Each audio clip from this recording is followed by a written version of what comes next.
So you might have seen this video of the Homeland Security Secretary Kristi Noem in El Salvador standing in front of a bunch of prisoners at their mega prison CCOT, talking about how if you go to the US illegally, they will deport you.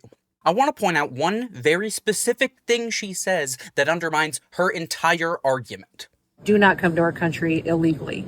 You will be removed and you will be prosecuted. That right there, that's the thing that doesn't make much sense, because the whole reason many people are mad about this is that many of the people who were sent to this prison were not prosecuted. The whole point of Trump invoking the Alien Enemies Act was that he was able to sidestep due process to deport these people. And while the ICE acting field director of enforcement and removal operations, Robert Cerna, does talk about how some of the members of this deported group were convicted of violent crimes, many of the people that the Trump administration admits to deporting do not have a criminal record. And they don't seem to care. In fact, they see that as advantageous to their argument. Cerna specifically says, while it is true that many of the Tren de Aragua gang members removed under the AEA do not have criminal records in the US, the lack of specific information about each individual